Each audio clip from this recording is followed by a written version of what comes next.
The HOA queen built 35 homes downstream of my dam without asking who owned the water.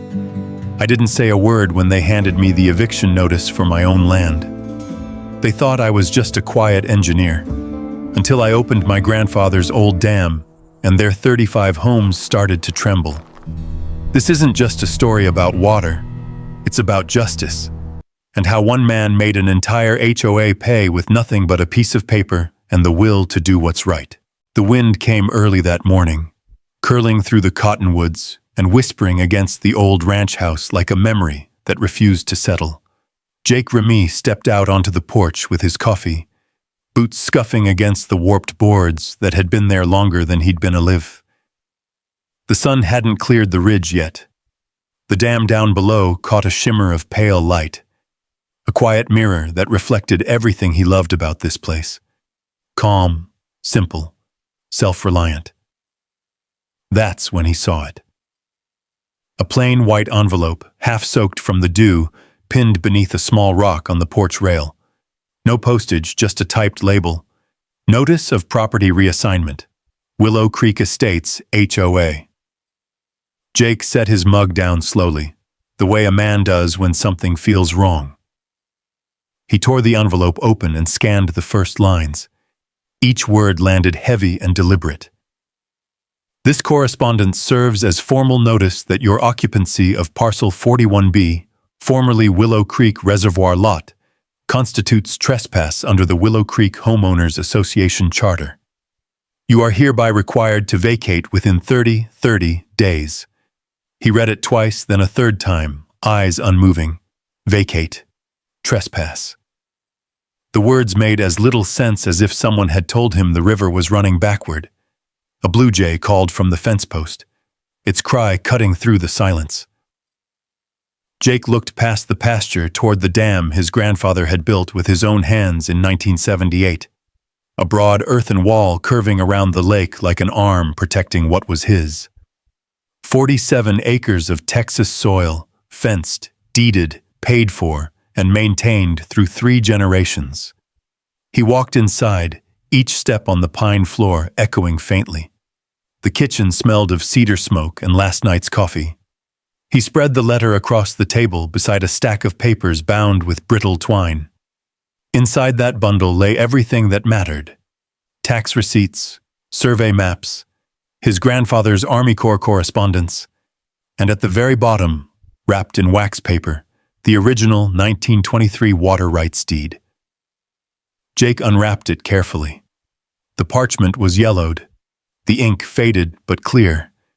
It bore the county seal and the name Elias Morrison, his grandfather's father. Perpetual and exclusive rights to the water and the land contained within the Willow Creek Basin. He traced the signature with a finger, rough from years of carpentry and field work. He didn't shout, didn't curse.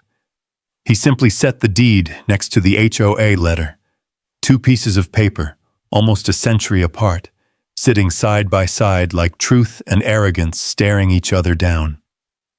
Outside, the wind picked up, slapping the screen door against its frame. Somewhere down the road, he could hear construction, the groan of machinery, the bark of men shouting over engines. The sound didn't belong here. It belonged to cities and contracts, not to ranches and rivers. Jake stepped back onto the porch. Dust carried the faint smell of diesel from the south end of town, the property. He knew that smell. It was new concrete being poured. He followed the sound with his eyes, toward a line of fresh stakes marching up the hillside near the dam. He felt something settle inside him. Not panic, not even rage. Just the slow tightening of resolve, the way steel hardens under heat. He'd spent 10 years as a dam engineer before leaving the Army Corps, and he knew one thing better than anyone in Willow County. When pressure builds, you don't fight it head on, you channel it. He took a breath and looked at the envelope again, reading the signature at the bottom. Bethany Whitfield, President, Willow Creek Estates, HOA. He'd heard the name. Everyone had. The woman with the manicured smile and the city council husband, the one turning ranch land into golf course suburbs. He'd driven past her future home sites banners last month and felt an ache in his chest, though he couldn't say why then. Now he knew. A gust of wind lifted the edge of the HOA notice and scattered a bit of porch dust across it. Jake caught it before it blew away. He smoothed the paper flat, then folded it once, sharply, and tucked it into his jacket pocket. Inside, he cleared the table and spread out the maps, deeds, and survey lines that defined his land better than any modern claim. The morning light crawled across the pages like a slow-moving flood. He could almost hear Pop Morrison's voice. "A man's land isn't just where his fence sits, Jake. It's where his work meets the water." He poured another cup of coffee, though it had gone cold, and stared out the window toward the dam. The water shimmered gold under the first true light of day, as calm as ever. But underneath that surface, the current shifted. He could feel it. 30 days. He opened the drawer beside him, found a small leather notebook, and wrote one line across the first clean page. Day 1. HOA claims ownership of Willow Creek Dam. Then beneath it, almost as an afterthought, they have no idea what they've started. When he closed the book, the clock on the wall ticked loud against the silence. Outside, a distant bulldozer roared to life. Jake stepped out onto the porch again, the envelope folded tight in his hand, and looked down the valley where the water met the sun. The wind pressed against him, carrying the scent of wet soil and diesel, of something about to break. He whispered to no one, "Why would a homeowners association think they own my grandfather's dam?" The question hung in the air like dust after a passing truck. Jake watched the sun climb higher, its light glinting off the lake's surface. The quiet water seemed to hold its breath, waiting for him to move. He didn't have to wait long for an answer. By mid-morning, the crunch of tires on gravel carried up the drive. A white BMW eased to a stop in front of the porch, the kind that looked out of place on ranch roads. Shiny, spotless, a foreign object in a world of dust and cattle. The door opened, and Bethany Whitfield stepped out like she was stepping onto a stage. She wore tennis whites and sunglasses that hid her eyes, but not the smirk curving her lips. Behind her, a man in khaki slacks and a logoed polo shirt hovered beside a clipboard. "Mr. Remy?" Her voice was honey with a hint of vinegar. "Bethany Whitfield, president of Willow Creek Estates Homeowners Association. I'm sure you've received our notice." Jake didn't offer his hand. "I received something," he said. Bethany's smile tightened, unbothered. "Good. Then we can proceed like civilized people. I understand transitions can be emotional, but our board voted unanimously. The land here falls within the expansion zone of Willow Creek Estates. You'll be compensated, of course." Jake leaned against the porch post, arms crossed. "Compensated for land my family's owned since before Willow Creek had a name?" Her assistant cleared his throat. "Technically, sir, according to county filings, this section hasn't been maintained or taxed directly under your name in recent years. Our development company assumed—" Jake cut him off with a low chuckle. "Assumed wrong." He turned toward the screen door, letting it creak open. "I've got the paperwork you'll want to see." He came back with the 1923 water rights deed, the parchment glowing softly in the sunlight. He laid it across the porch railing like a sheriff placing his badge. "You see this? This says my family controls every drop of that lake and the land beneath it. Permanently." Bethany bent close but didn't touch it. Her perfume drifted between them, floral, expensive, suffocating. "Old documents can be tricky, Mr. Remy. Laws change, communities evolve. I'm sure our attorneys can sort out the details." Her tone carried the weight of someone used to getting her way. Jake studied her face. Under the gloss of charm, there was calculation. The same look he'd seen in officers pretending not to see a problem until it became convenient. "Tell me," he said quietly. Did you build those houses downstream before or after you filed that notice? Bethany straightened, tucking her clipboard under her arm. Groundbreaking began 6 months ago. We obtained all the necessary zoning approvals. The residents are very excited. It's a safe, family-friendly neighborhood. Jake's jaw tightened. You built 35 homes downstream of a dam you don't control, she gave a small laugh. Oh, come now, it's barely a dam. More like a quaint pond embankment. Our engineers found it charming. Charming. That word landed like an insult. He'd spent half his childhood patching the spillway after storms, learning to read the flow by sound alone. That dam wasn't quaint.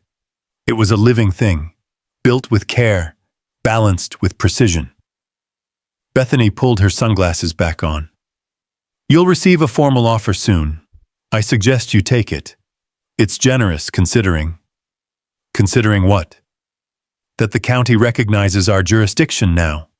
She smiled sweetly, stepping into her car. And we'd hate to make this unpleasant. The BMW rolled away, leaving a ribbon of dust twisting behind it. Jake stood there long after the sound faded. Somewhere out on the water, a heron lifted into the sky, wings wide against the blue. He went down to the dam that afternoon, boots sinking into the damp clay. The spillway trickled steady, its rhythm slow and familiar.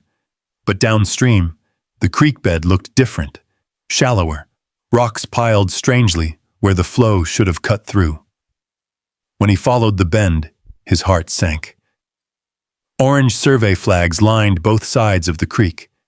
Fresh concrete footings cut into the soil, redirecting water with careless geometry. Workers in hard hats moved like ants, pouring, hammering, shouting over generators. A large banner snapped in the wind. Willow Creek Estates, luxury lakeside living. Jake took off his hat and wiped the sweat from his brow. Each sound, the clang of rebar, the hiss of a cement hose, drove home a truth he didn't want to face. They weren't coming. They were already here. A foreman noticed him and called out, "Hey, this is a restricted area. You got clearance?" Jake stared back, voice even. "This is my property." The man shrugged. "Not according to our permits. Talk to the HOA." "Yeah," Jake said, glancing at the new concrete diverting the creek. "I just did." He drove into town that evening, dust trailing behind his old Ford like smoke from a slow-burning fire. At the courthouse, the clerk confirmed what he feared. Zoning changes approved while he was deployed, signatures he didn't recognize, a temporary transfer of maintenance authority to the HOA. Pending review. Every line was perfectly legal, perfectly manipulated. He signed the request for certified copies, his hand steady though his pulse wasn't. Back home, twilight settled over the valley. He sat on the porch again, the dam a dark curve against the fading light.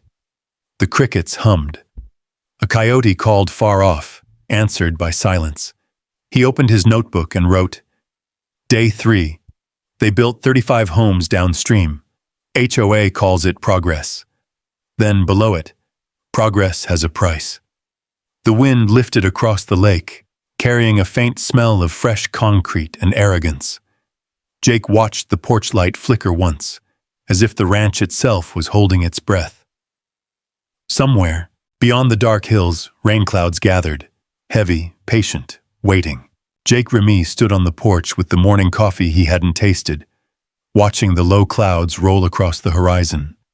The air carried a metallic weight, like the smell before lightning. He knew storms. He'd built systems around them. But this one wasn't made of weather. This was a paper storm. It began with the mailbox. A thick envelope marked official notice waited inside, sealed in plastic like it carried contagion. The logo of Willow Creek Estates glared from the corner, smug and golden. Inside were 3 citations: unapproved structure, environmental hazard, and noise disturbance. Each carried a fine. Each bore his name. Jake read the first line out loud. disbelief turning to laughter. Your dam constitutes a safety hazard to newly zoned residential areas. He looked down toward the water, steady, silent, unchanged. Hazard, huh? He muttered. By noon, the inspectors came. A white pickup with a magnetic county logo pulled up the drive. Two men stepped out, both wearing fresh boots, the kind that had never met real mud. They carried clipboards like weapons. Morning, sir, one said. Routine property review. HOA submitted a safety concern. Jake leaned against his fence post, calm but coiled. You boys ever inspected a dam before? The younger one shook his head. We just document conditions. Then write this down, Jake said, nodding toward the lake. That dam's been Army Corps certified since before you were born. It's safer than any of those matchbox houses they're pouring downstream. The older inspector scribbled something, non-committal. We'll file our report. When they left, dust hung behind their truck like a threat that hadn't finished speaking. By evening, more arrived. A building inspector, a fire marshal, even animal control. They fanned across the property with cameras, measuring tapes, and polite smiles that felt rehearsed. One of them cited him for excessive vegetation near residential zones. Another warned about unauthorized livestock proximity. Jake watched them go, each with a clipboard and a smirk. The air inside his chest tightened like a vice.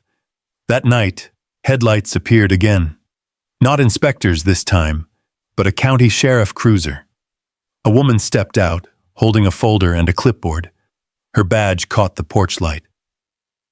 Mr. Remy, she said. Sheriff's Office Wellness Division. We received a report about potential distress. You a veteran? He studied her face. She looked uncomfortable, not cruel, just trapped in a job. Yeah, he said. Why? Anonymous complaint. Says you might be unstable. We just need to check you're safe. Jake exhaled slowly. You're standing on federal certified property officer. I'm fine. I just like quiet mornings.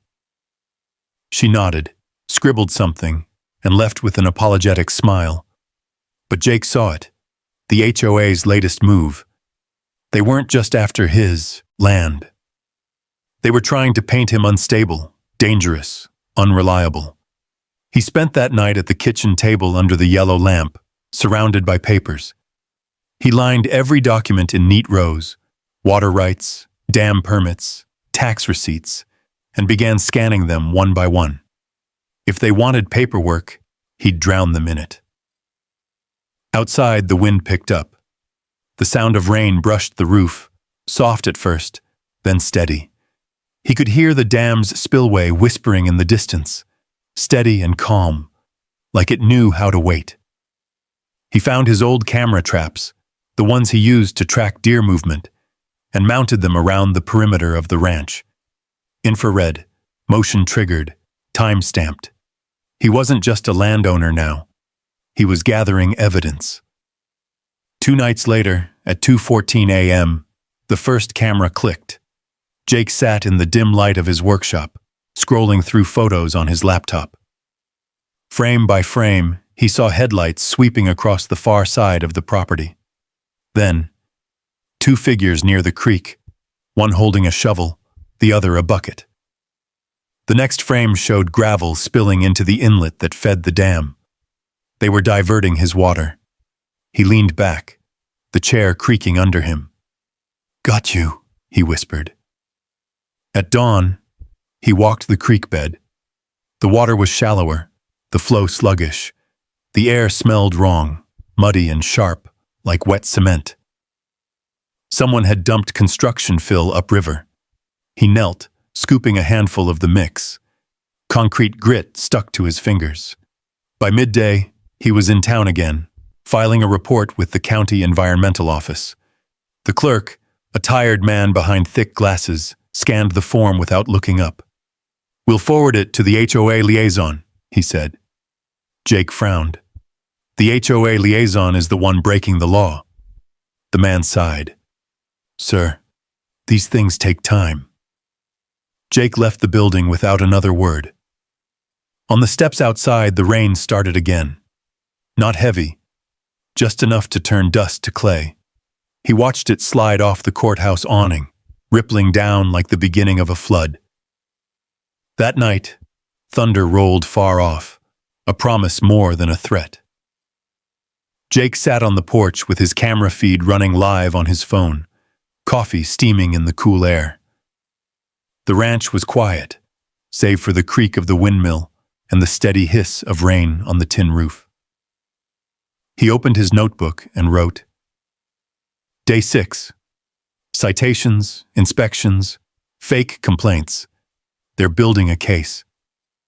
So am I. He looked toward the dam, invisible in the dark, and felt the same steady patience that lived inside the water. This was war by paperwork, quiet, relentless, and suffocating. But he wasn't the kind of man who broke under pressure. He was the kind who redirected it. He flipped the page, wrote one more line. Let's see how they handle evidence that doesn't drown easy. Outside, lightning flashed over the hills, lighting up the outline of the lake for a heartbeat. Still, silent, waiting. The flash faded, leaving the ranch in darkness again. The only sound was the steady patter of rain and the soft ticking of the kitchen clock. Jake Remy sat at the table, the yellow lamplight turning every drop on his jacket into gold. His coffee had gone cold hours ago, but he didn't notice. On the table lay a stack of photos from his trail cameras, grainy figures in the night, proof of trespass and tampering, proof that someone wanted the water gone. He turned one photo over in his hand, studying the timestamp. The same night the flow slowed. The same hour the cement smell appeared. The same hands working under HOA lights that claimed his land. He leaned back in his chair, eyes on the ceiling, thinking of the old dam. Pop Morrison had built it with nothing but grit, survey stakes, and a borrowed bulldozer. Jake had been 5 when he first watched his grandfather walk that ridge at sunset, checking the gates by the sound of water moving through the culvert. Listen close, boy, Pop had said. Water don't lie. It always tells you where it's been and where it's trying to go. That memory pulled him out of the chair and up the attic stairs, into the smell of dust and cedar. The single bulb swung from its cord, light trembling over trunks and boxes that hadn't been touched in decades. He found the old footlocker by instinct, the green one with the rusted latches. Inside, wrapped in oilcloth and string, were notebooks, maps, and photographs. He lifted the top book. On the cover, written in his grandfather's firm hand, were the words, Elias Pop Morrison, Willow Creek Project, 1978. Jake carried it downstairs, setting it gently on the table. The pages were filled with neat lines of ink, sketches of topography, and measurements written in pencil margins. Dates ran down the edges like a calendar of a man's life. He could almost hear Pop's voice reading the words as he traced them with his finger. Army Corps confirmed final design, flood mitigation standard, 100-year flow capacity. Maintain seasonal discharge to preserve lower farmlands. If water diverted, open the gates. Jake stopped reading. That last sentence burned brighter than the rest. He flipped the page and saw a stamped emblem in the corner. U.S. Army Corps of Engineers, Federal Flood Control Project. The red seal was faded but unmistakable. Federal jurisdiction. He sat back, heartbeat steadying. For the first time in weeks, something inside him shifted from defense to offense. The HOA might own a charter and a few city connections, but this was a federal document. Their local zoning meant nothing here. The wind rattled the windows as thunder rolled across the valley. Jake pulled the map from the notebook, laying it over his own survey from years later. The lines matched perfectly. The dam's spillway, the drainage channel, the backflow basin, it was all as Pop designed it. He opened another notebook, smaller, filled with handwritten thoughts. Someday, they'll forget what this dam's for. It ain't just to hold water. It's to keep people honest when greed dries up their memory. Jake smiled faintly. Guess you saw this coming, old man. The rain grew heavier, beating against the roof like fingers drumming urgency. He walked to the window. Lightning flashed again, and for an instant he could see the faint glow of floodlights from the construction site downstream. Even now, at near midnight, the machines were moving, grinding, digging, reshaping the land like they owned the earth beneath it. He shut off the lamp and stepped outside.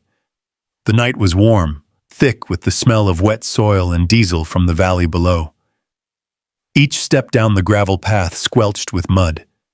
When he reached the dam, he crouched near the edge, running his hand along the wet concrete cap. Cool water seeped through the seams, steady and clean, the same rhythm it had always known. But something new glimmered near the intake, an obstruction of fresh gravel and plastic sheeting. Jake pried at it, the rain stinging his face until a rush of backed-up water surged through. The creek below gave a heavy sigh as the flow returned. He stayed there a long time, kneeling in the mud, the thunder cracking overhead like distant cannon fire. The dam held, patient and strong. But he could feel pressure building, not just in the water, but in every part of his life. When he finally returned inside, his boots left a trail of wet prints across the floor. He placed the federal permit beside the HOA citations. 2 worlds, 2 laws, 2 different meanings of ownership. He wrote in his notebook. Day 9.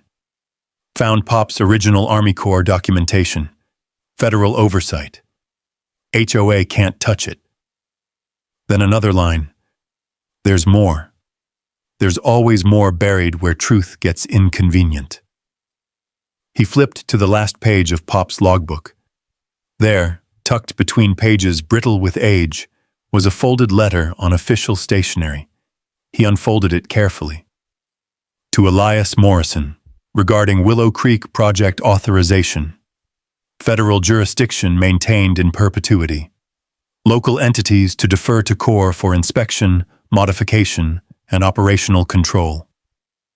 Jake felt the adrenaline hit like a spark. In perpetuity. The rain eased outside, shifting to a soft drizzle. He closed the letter and slipped it into a plastic sleeve. His next move was clear. Tomorrow he'd visit the county records office and make copies of everything. Then he'd find someone who understood the weight these papers carried. Someone who could speak the same language of law and leverage. He shut off the light, listening to the soft drip of water from his coat onto the floorboards. The house creaked, old but steady, like the dam itself. As he lay down, he could still hear Pop's words whispering from that logbook, mixing with the rhythm of the rain. If they ever dam the creek, open the gates. Thunder rolled once more in the distance, not angry this time, but certain. Morning light broke over Willow Creek in muted gold. The storm had rinsed the valley clean, leaving everything sharp and reflective. The fences shining with rainwater, the soil dark as coffee grounds, the dam glistening like the back of some old sleeping beast. Jake Remy stood on the porch, his hands wrapped around a thermos that steamed against the cool air. The world looked calm, but calm never lasted long around here anymore. By mid-morning, the calm broke exactly as he expected. The first sign came as a truckload of men in neon vests rolled down his drive. Behind them came another car, a black SUV with the HOA logo printed in gold on the door. Bethany Whitfield stepped out, immaculate as ever, her white tennis jacket untouched by mud. A cameraman followed her, adjusting the focus on a portable news camera. "Mr. Remy?" Bethany called out, voice bright enough to cut glass. "We're holding a press briefing today about community safety. I'd like you to stay calm and let our inspectors do their job." Jake said nothing. He watched her survey his property like it was already listed on her subdivision map. The cameraman adjusted his mic as Bethany faced the lens. "Our homeowners are concerned," she said, smiling at the camera. This old dam poses a serious risk to families living downstream. We're working closely with county officials to ensure everyone's safety." Jake's jaw tightened. "You mean the dam that's passed every inspection since 1978? He said quietly. Bethany didn't look at him. "Sir, please don't interrupt. This is a live statement." He turned and walked back toward the porch, refusing to give her the confrontation she wanted. Behind him, Bethany kept speaking, her voice syrupy sweet. "We love our veterans here in Willow Creek Estates. We simply want to make sure everyone stays safe." He could hear the subtext clear as thunder. Unstable veteran, dangerous dam. By afternoon, the county office was already buzzing with her talking points. Jake heard it from the clerk when he went to file his federal documents. The one who used to greet him by name now avoided eye contact. "We're reviewing the HOA's petition for emergency rezoning," the man said, voice low. Jake placed a copy of the 1978 Army Corps permit on the counter, the federal seal visible in red. "You might want to review this first," he said. The clerk hesitated, scanning the page. That's federal authority." "Exactly," Jake said. "Which means it trumps whatever story they're spinning on TV." The man nodded uncertainly. "Still, the hearing's already on the docket. Next Friday." When Jake walked out into the street, the sky was turning the color of tarnished brass. The local newspaper box on the corner displayed a headline. "Veterans Unsafe Dam Threatens New Homes, Says HOA." There was a blurry photo of him from that morning, standing behind Bethany's press crew, his face shadowed, unreadable. He bought a copy anyway, folded it under his arm, and drove to the edge of town where the hardware store met the diner. That's where he found Sarah Coleman, the environmental lawyer his sister had once mentioned. Young, sharp-eyed, boots dusty, coffee in hand. She looked up from her laptop as he approached. "You're the damn guy," she said. "I saw the broadcast." "Guess I'm famous now," Jake muttered. He laid the federal permit on the table between them. "They're calling it unsafe. I call it federally protected." Sarah skimmed the document quickly, lips tightening. "Army Corps jurisdiction? That's big. But they're fast-tracking condemnation hearings through the county. If they convince the judge it's a hazard, they can seize it under eminent domain before the feds intervene." Jake nodded. "Then we don't give them that time." They spent the afternoon in her office, a cramped space lined with case files and coffee cups. Sarah made copies of everything: the water deed, the Army Corps correspondence, Pop's handwritten note. "These papers aren't just evidence," she said. "They're leverage." As dusk fell, the fluorescent lights buzzed overhead. Sarah glanced up from the scanner. "You're sure about fighting this? They'll smear you worse before it's done." Jake smiled faintly. "I've been under fire before. Bureaucrats don't scare me." By the time he got back to the ranch, the valley was glowing in the last light of day. A lone pickup waited at his gate. Behind the wheel sat Ray Delgado, the retired county clerk who used to hunt quail with Pop Morrison. Ray stepped out, rain jacket buttoned up to his neck, and handed Jake a sealed envelope. "Thought you might need this," he said. Jake frowned. The envelope was thick, marked Federal Water Covenant, confidential. "Where'd you get it?" Ray grinned. "Found it buried in old archives before the new council had them digitized. Guess someone didn't want it seeing daylight." Jake turned the envelope over in his hands. It was yellowed at the edges, stamped with the same red Army Corps insignia he'd seen on Pop's papers. "What's inside?" he asked. Ray's eyes gleamed beneath the brim of his hat. "Something that makes every HOA permit down there worth less than wet paper." The night air carried the scent of rain again, thick and promising. Jake felt the first drops on his face as he looked down at the envelope. It was heavier than it should have been, like it carried not just paper, but consequence. He nodded slowly. "Appreciate it, Ray." Ray tipped his hat. Your granddad fought for that land with a shovel and a survey map. Guess it's your turn to fight with paper. When Jake stepped back onto the porch, lightning flashed far to the west, outlining the dam in pale silver. He slid the envelope into his jacket pocket and stood there listening to the wind rise over the water. For the first time, he wasn't just defending himself. He was preparing to strike back. The next morning broke sharp and cold. A thin fog clung to the valley, blurring the line between water and sky. Jake Remy stood by his truck, the sealed envelope Ray Delgado had given him tucked under one arm. The paper inside felt like a live wire. He hadn't slept much. His mind ran all night with the sound of Pop Morrison's voice and the thunderous hum of the spillway. He poured coffee into a dented thermos and drove toward town, the dirt road slick from last night's rain. The hills glistened with dew. In the rearview mirror, the dam sat like a sleeping giant, calm but coiled. The county courthouse looked different in daylight, smaller somehow, like the kind of place that preferred routine to confrontation.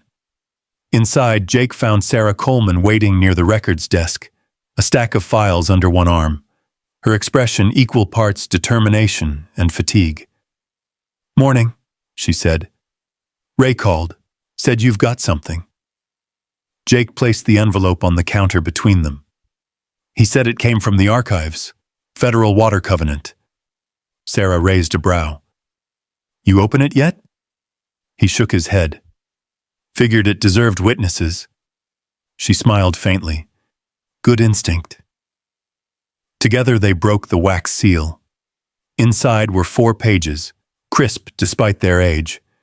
The first bore a heading in bold black letters: Federal Water Covenant, Willow Creek Basin. Beneath it, the language was clear and precise. "The operator of Willow Creek Flood Control Structure shall preserve natural creek flow in perpetuity. Federal jurisdiction supersedes any state or local governance. No alteration to watercourse, dam structure, or floodplain shall occur without federal authorization." Sarah exhaled, almost a laugh.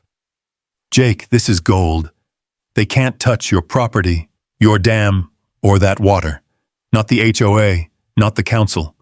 This covenant is the foundation of everything. It's the law of the land." Jake nodded slowly, eyes on the signature at the bottom. Elias Morrison. "Pop signed it himself," he said. But as relief swelled, so did anger.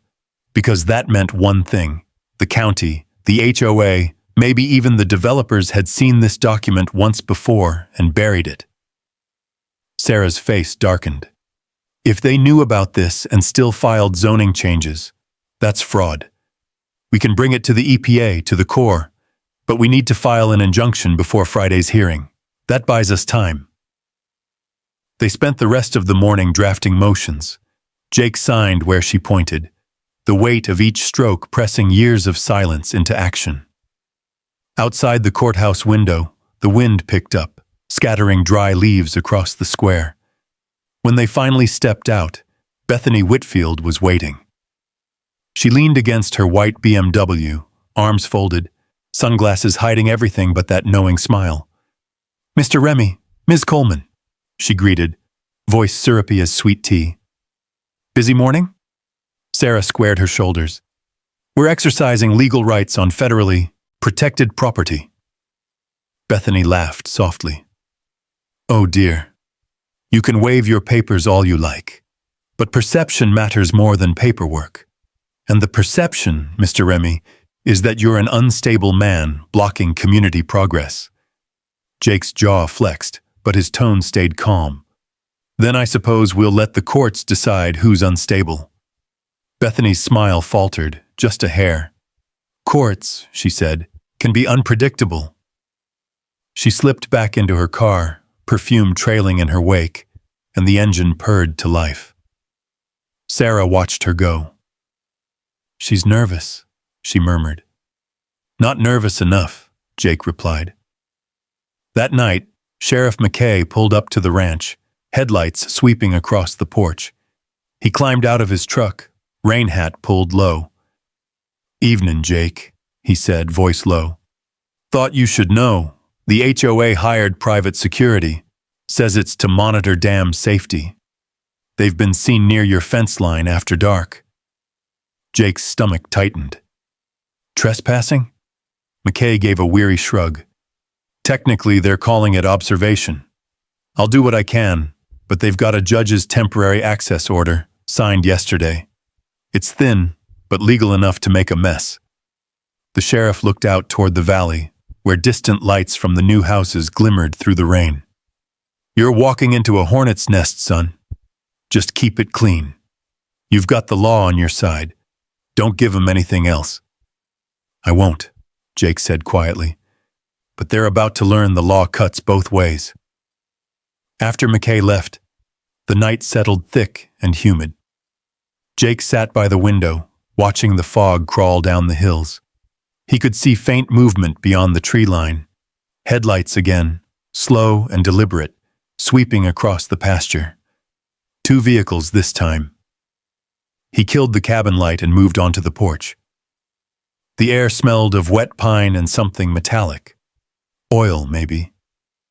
A flash of lightning revealed silhouettes moving near the outer fence. He felt the old instinct rise. The one from years in the Corps, measured breathing, calm under pressure.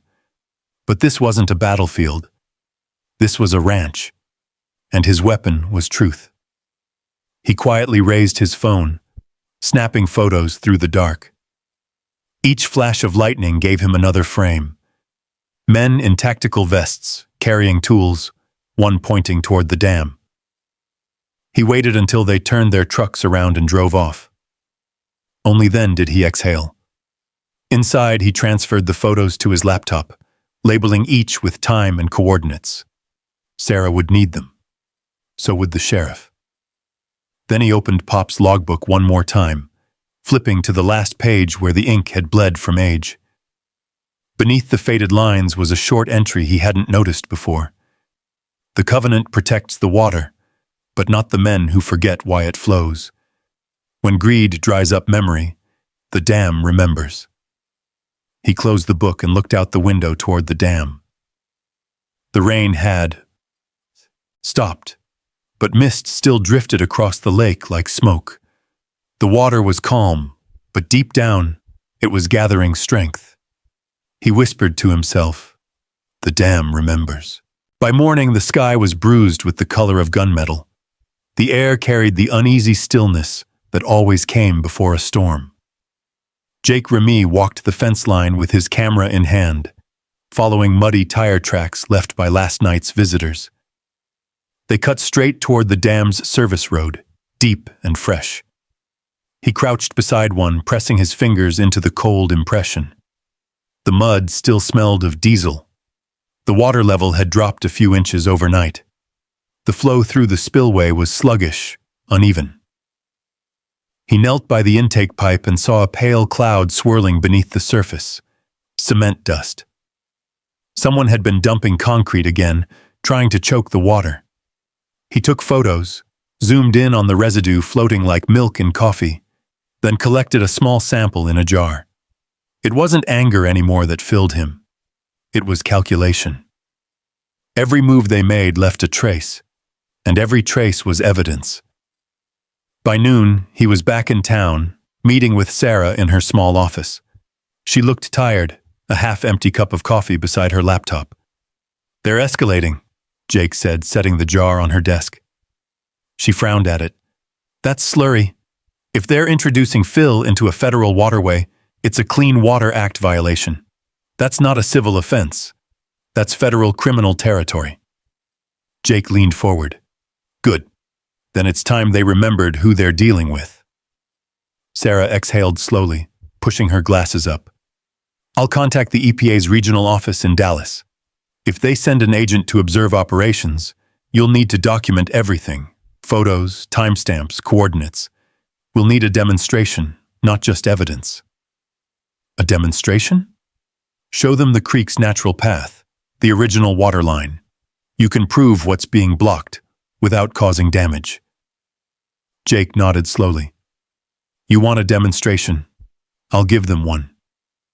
That night, the storm finally broke. Rain hammered the roof, steady and fierce. Lightning forked over the hills, and thunder rolled across the valley like cannon fire. Jake stood on the porch, watching the lake swell under the downpour. Water surged against the spillway gates, rising inch by inch. The dam groaned softly, not in strain, but in readiness, like it had been waiting for this very storm. Downstream, faint lights flickered between trees, HOA security trucks patrolling in the rain, their engines humming through the thunder. Jake pulled on his raincoat and stepped into the storm. Every drop hit his face cold and sharp. He reached the dam and knelt beside the control wheels, testing the mechanisms. They moved stiffly, the metal slick with rain. The padlock on the main gate hung twisted and cracked. Someone had tried to jam it. He raised his flashlight and caught the glint of movement near the base of the structure. Two figures crouched by the hydraulic lines. One held a bucket. The other poured. "Hey!" Jake's voice cut through the storm. The men froze, shadows under the lightning, then bolted toward the service road. Jake caught their faces for just a second. Contractors from the construction site, not locals. One slipped in the mud, scrambled up again, and vanished into the downpour. Jake didn't chase. He had what he needed. He knelt where they'd been and shined the light on the damage. Concrete mix poured straight into the valve ports. He took photos, every angle, every mark. By dawn, the rain had slowed to a steady drizzle. The lake had risen a foot overnight, and the creek below was swollen but steady. The sky was pale gray, streaked with the faintest glow of sunrise. Jake climbed the dam once more, hands gripping cold metal. He wiped the rain from the control levers and steadied himself. He could almost hear Pop Morrison beside him, voice calm and certain. "You keep it fair, Jake. You keep it right. Nature knows how to handle the rest." He turned the first wheel, slow and steady. The metal squealed, then gave. Water surged through the gates with a low, powerful hum, a controlled release, just enough to clear the blockage. The flow built, white and smooth, carving down into the old creek bed. It was beautiful. He filmed everything, the release, the pressure readings, the restored water line, and sent the files straight to Sarah and the EPA contact she'd secured. Within an hour, she called back, her voice alive with energy. "They're sending someone out," she said. "You've got federal eyes now. Keep doing exactly what you're doing." By mid-morning, the rain had stopped. Sunlight broke through the clouds in thin bands, laying gold across the dam. Jake stood by the control room, soaked to the bone but smiling faintly. The valley below shimmered, water gliding cleanly through its rightful path. Then he heard it, the low thump of helicopter blades. A news chopper crested the ridge, circling over the lake. Downstream, HOA residents gathered near their new homes, phones raised, filming. Bethany Whitfield stood at the front, umbrella in hand, shouting orders. Her voice carried faintly through the wind. "He's flooding the subdivision!" Jake shook his head. "Not flooding, restoring," he muttered. He turned to face the camera crew that had followed Bethany onto the access road. A reporter shouted over the wind, "Mr. Remy, are you intentionally releasing water on residential property?" He held up the federal document in one hand and pointed to the steady, contained stream below. "This dam was built for flood control under federal law. I'm maintaining the creek's natural flow as required by the covenant signed in 1978. If they built on a floodplain, that's on them." The camera zoomed in. Jake didn't flinch. A flash of lightning lit the scene again, thunder rumbling like approval. The water continued its graceful, lawful descent through the restored creek bed. Bethany's shouts grew sharper, panicked, but Jake barely heard her. For the first time in months, the sound of the water felt right, balanced, honest, free. He stood at the wheel, rain dripping from his hat brim, and whispered, "Let nature decide." By the next sunrise, the storm had moved on, but its wake lingered like breath on a mirror. The valley steamed under a thin veil of fog, the smell of wet earth and cedar hanging heavy in the air. The spillway gates hummed softly as the last of the controlled release poured through. Downstream, the newly built subdivision shimmered under morning light, driveways glistening, lawns muddy but intact. No floods, no damage, just the creek, alive again. Jake Remy stood at the edge of the dam, exhausted but steady. The air was cool, the kind of quiet that comes after a hard truth has been spoken. For a moment he let himself believe it was over. That belief lasted less than an hour. At 8:15 a.m. his phone rang. Sarah Coleman's voice came through sharp, urgent. "They filed an injunction," she said. "Emergency hearing, 10 o'clock. They're accusing you of willful property damage and endangerment." Jake stared at the water, jaw tight. "They saw what happened, Sarah. Nothing flooded. The water went where it was supposed to go." "I know," she said. "But perception's their weapon. Bethany called the press before she called the county. Half the town thinks you unleashed a flood." Jake sighed, rubbing the bridge of his nose. "Then we show them the truth." 2 hours later, the courthouse parking lot was packed. Reporters clustered on the steps, cameras flashing as Jake walked up beside Sarah. Her dark hair was pinned back, her expression unreadable. "Let me do the talking," she murmured. Inside, the courtroom buzzed with a low hum of voices. On one side sat the HOA board, all pressed suits and perfect smiles. Bethany Whitfield sat front and center, a black dress instead of tennis whites, her pearl necklace gleaming like armor. Her husband, Councilman Rick Whitfield, sat beside her, his face pale under the fluorescent lights. Jake took his seat behind Sarah, the federal water covenant tucked neatly in a folder on the table. Across the aisle, the HOA's attorney rose, a polished man with a practiced frown. "Your Honor," he began, "my clients represent the interests of 35 families who were put at risk yesterday morning when Mr. Remy unilaterally opened the floodgates of his outdated dam, sending thousands of gallons of water toward residential properties. This reckless act constitutes both negligence and potential environmental terrorism." A murmur rippled through the room. Jake kept his eyes on the judge, an older man with silver hair and a face carved from patience. Sarah stood. Her voice, calm and clear, cut through the noise. "Your Honor, what Mr. Remy conducted was a federally sanctioned maintenance procedure under the 1978 Army Corps of Engineers Covenant. The release was controlled, documented, and witnessed by multiple parties, including an EPA field officer who arrived during the operation." She placed a stack of photos on the table before the judge. Timestamps, flow meters, drone stills. The images showed a clean spillway, an even water line, and downstream houses untouched by a single drop of overflow. The judge leaned forward, flipping through them. "You have witness statements?" "Yes, Your Honor," Sarah said. "And a copy of the federal covenant mandating seasonal water restoration. This dam isn't a hazard. It's a federal flood control asset." Bethany shifted in her seat, eyes flicking to her lawyer. He hesitated, then stood again.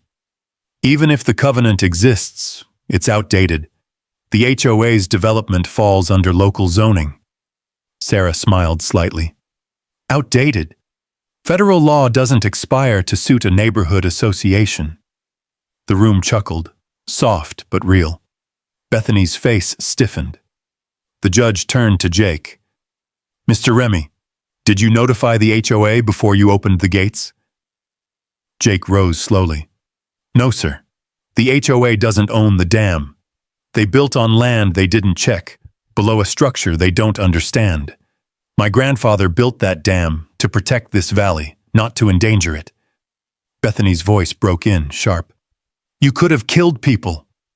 Jake turned to her, calm as still water. "No, Mrs. Whitfield. I could have, but I didn't. You did.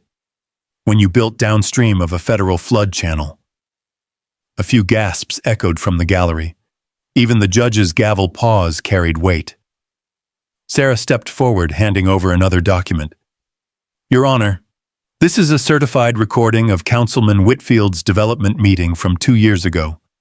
It proves the HOA was warned that the floodplain designation remained active under federal jurisdiction. They chose to ignore it. Rick's face went white. That recording's confidential, he hissed. The judge's brow lifted. Not anymore, Councilman. He pressed play on the small recorder. The courtroom filled with the tinny sound of Rick's voice. Rezone it anyway. Nobody checks those old Corps permits. It's free land if you make it look organized. The sound cut off. Silence fell like rain before a storm. Bethany tried to speak, but the words caught in her throat. Her lawyer leaned back, defeated. The judge cleared his throat. I've heard enough. The court finds Mr. Remy acted within his legal rights as the certified operator of a federally protected water control structure. The HOA's claims are unfounded. Relief hit Jake like the first deep breath after surfacing from water. But then the judge added, however, due to the seriousness of the allegations, I'm referring this case to federal environmental authorities for further review. Any falsified documentation or zoning fraud will be prosecuted accordingly. Bethany's composure cracked. She turned on her husband. You said it was handled. Rick's reply was barely a whisper, but every microphone caught it. I thought it was. The gavel came down once, hard. The sound rolled through the courtroom like distant thunder. Outside, the news, crews swarmed as Jake and Sarah stepped into the sunlight. Microphones flew toward them, voices overlapping. Did you flood the HOA? Are you planning to sue? Is it true the development was illegal? Jake paused, hat brim low, and looked straight at the cameras. I didn't flood anything. I just reminded the water where it belongs. Behind him, Bethany's lawyer hurried her toward her car, her polished shoes splashing through shallow puddles left by the rain. The air smelled of wet asphalt and justice. Clean, raw, undeniable. Sarah glanced at him, a small smile forming. That went better than expected. Jake nodded. For now. But they're not done fighting. She looked toward the courthouse doors, where federal agents were already entering with briefcases and badges. No, she said softly. But next time, it won't be their fight to start. Jake watched as the agents disappeared inside. Then he turned toward the valley, where sunlight broke through clouds in wide golden bands, lighting up the water like glass. The storm had passed, but its current was still moving. For the first time in weeks, sunlight stretched unbroken across the valley.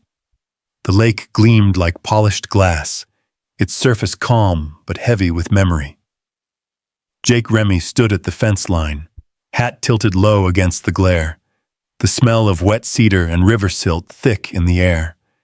Below, the subdivision lay quiet, 35 houses glimmering under morning dew, every roof reflecting the same pale light.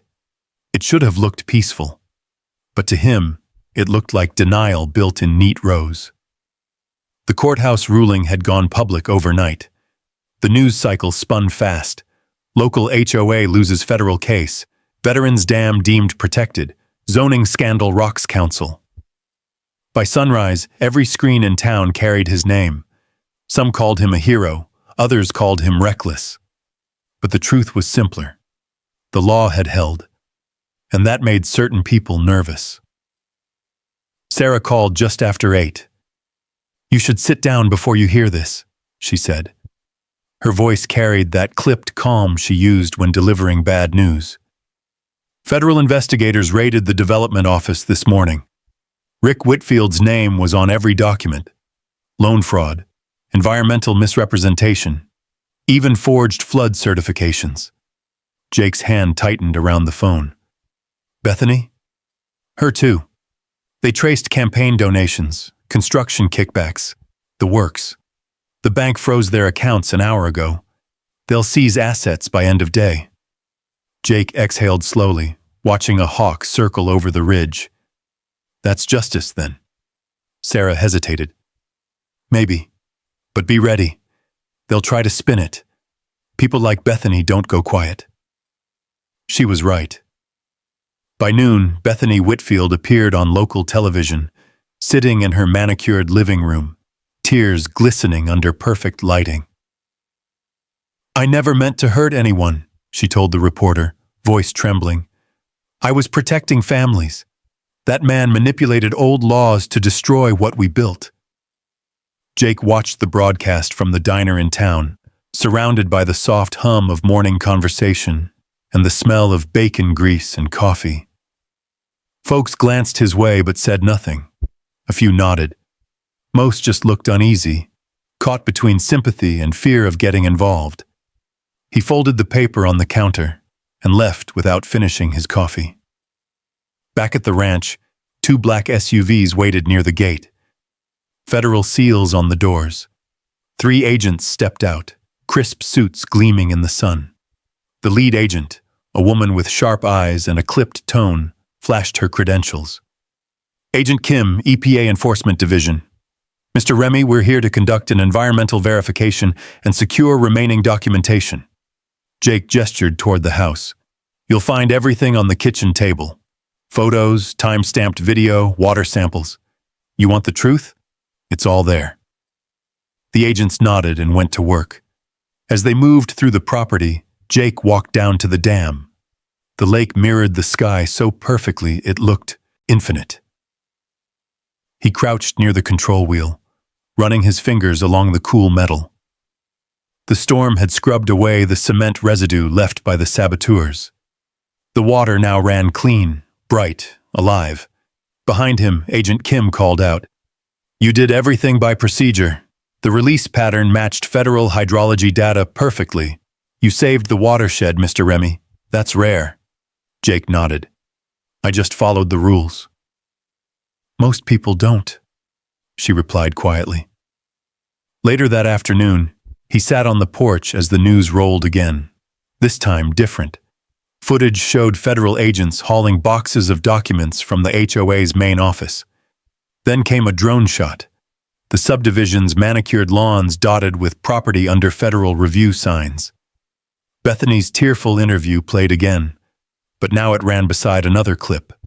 Rick Whitfield in handcuffs, being led into a federal vehicle. The voiceover was calm, professional.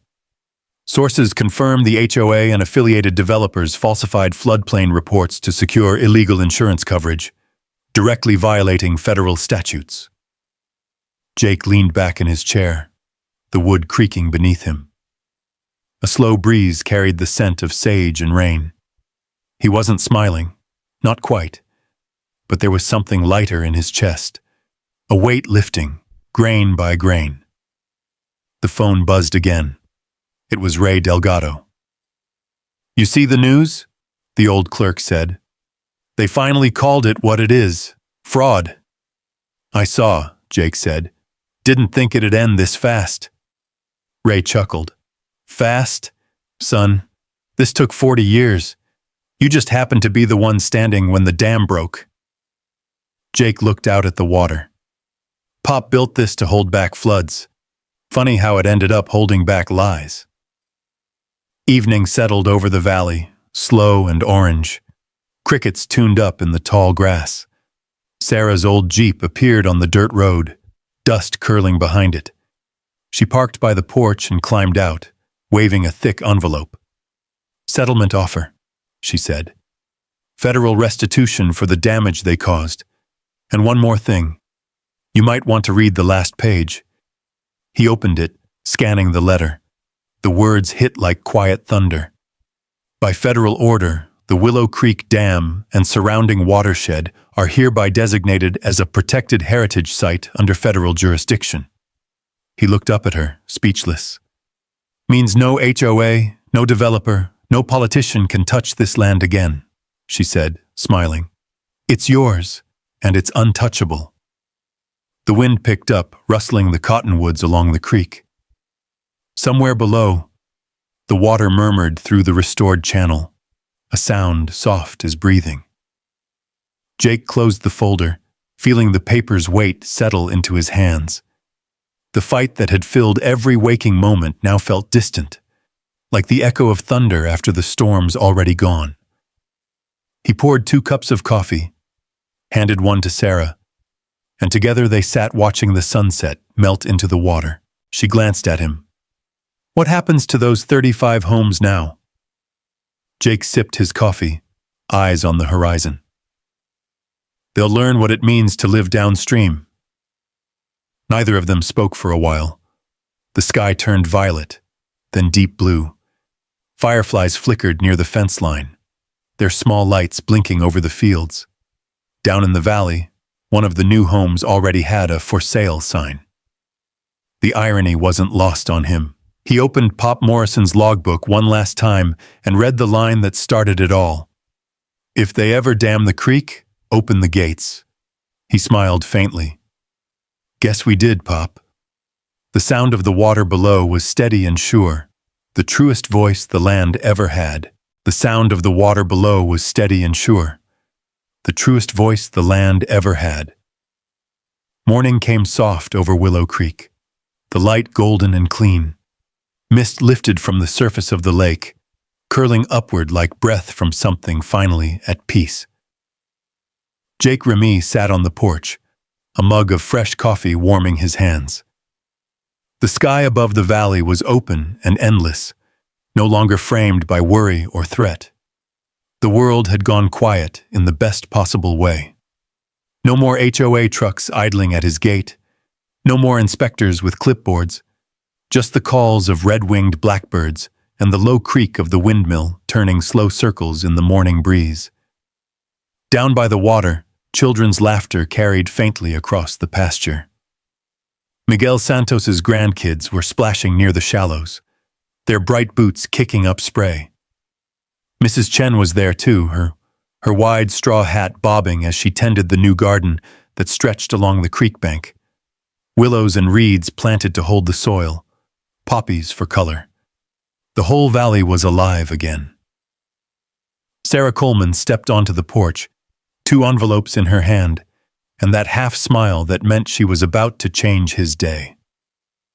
"Mail from the feds," she said, "and something else." He opened the first envelope, a single certificate, embossed with a gold seal. Willow Creek Conservation Trust.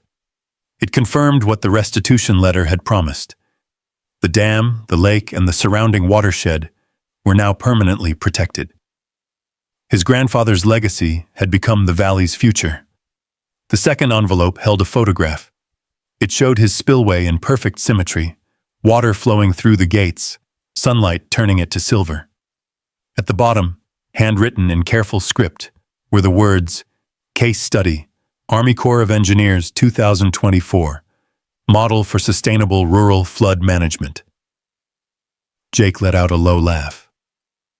"Well, Pop," he murmured, "looks like your homework made the textbook." Sarah leaned on the porch railing beside him. "You know, you could make this place something more.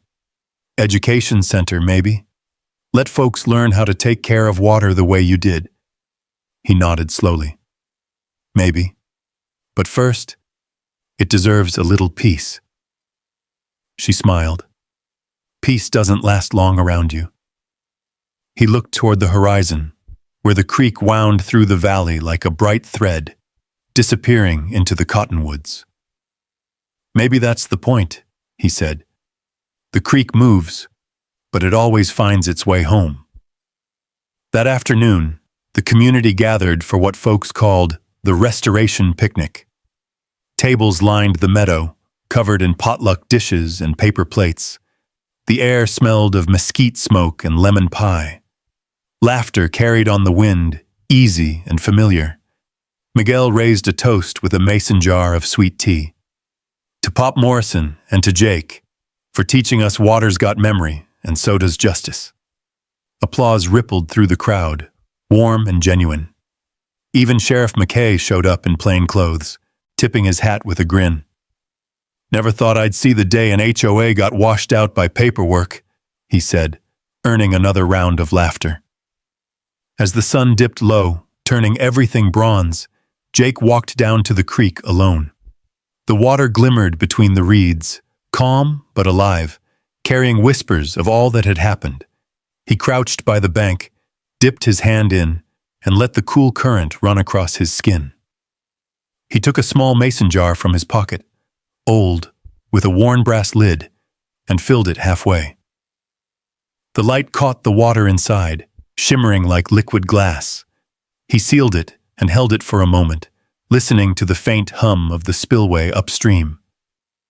Then he walked to the quiet slope beneath the oak tree where his grandfather's marker stood. A simple bronze plaque, no inscription but a name. Elias Pop Morrison, 1918 to 1999. Jake set the jar beside it. "Brought you some from the creek," he said softly. "Clean and free, just like you left it." The breeze rustled through the grass, gentle as a sigh. The cottonwoods shimmered, their leaves flashing silver. Behind him, Sarah called from the porch, her voice carrying over the water. "Hey, engineer, food's getting cold." Jake turned, smiling. "Be right there." He took one last look at the valley, the dam, the shimmering line of the creek snaking toward the horizon. Everything that had been broken was mending. The land was whole again, and so was he. As he walked back toward the farmhouse, the evening air settled into that perfect balance between silence and sound. The hum of crickets, the faint rush of water, the low clink of dishes from the picnic. It was the music of things in their rightful place. He climbed the porch steps and glanced back once more.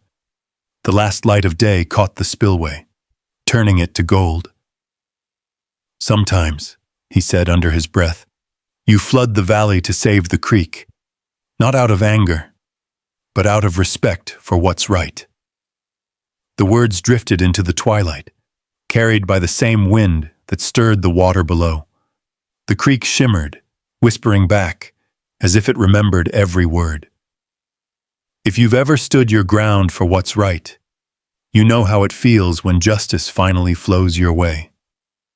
Drop a justice in the comments if you've dealt with an HOA, or just believe land should belong to those who respect it. And if stories like this remind you that calm strength still wins in the end, go ahead and subscribe. There are more true tales from the backroads of America coming soon.